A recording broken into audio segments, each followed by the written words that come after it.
Hivi umewahi kujiuliza kwa nini uke huwa unawasha ile siku unayomaliza hedhi au pale siku moja mbili baada ya kumaliza hedhi? Ushawahi kujiuliza kwa nini unapata miwasho katika mashavu na sehemu fulani sentimita chache kutoka kwenye mlango wa sehemu hii ya uke? Ushawahi kujiuliza kwa nini? Kuna swali tumeulizwa hapo kwamba wakati wa hedhi ni sahihi kujisafisha uke kwa kuingiza vidole. Madarasa mengi sana nimekuwa nikipiga kelele kuhusiana na watu kuingiza vidole kwa namna yoyote, kwa sababu yoyote ile. Unajua, inawezekana unachokifanya ukawa wewe unakifanya productively, yani kwamba unaamini unasaidia uke kutoa hivyo vitu.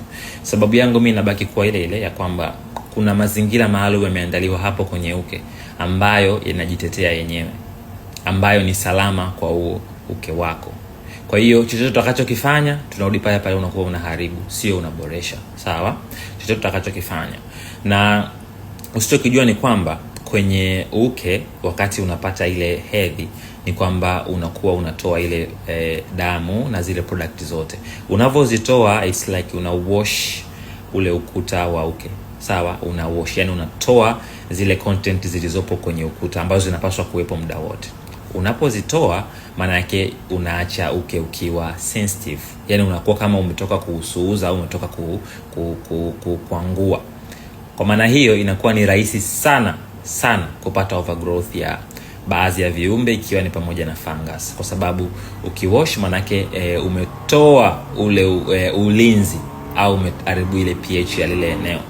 Kwa hiyo kwa zile siku 2-3 utajikuta ule mwasho unakuwa unazidi, kwa sababu kuna overgrowth ya microorganism. Lakini baada ya muda fulani unajikuta ile miwasho inapotea, kwa sababu ile pH inakuwa inarudishwa kulingana na uke unavyojichakata wenyewe kwenda kupambana na changamoto hiyo. That's why inakuwa inatokea mara kwa mara. Kwa hiyo kuingiza vidole na kutoa hiyo bado inakuwa si sawa, kwa sababu utatoka tu uchafu wote utatoka. Sijajua kwa nini watu wanakuwa na haraka sana, lakini uchafu huo utatoka. And sababu nyingine inaweza kuwa ukiachana mbali kuwash hiyo pH na vitu kama hivyo, inaweza kuwa hormone. Kuna baadhi ya hormone ambazo zinachochea pia overgrowth ya microorganism. Kwa hiyo wakati wa hedhi kuna mbadilishano mkubwa sana wa hormone.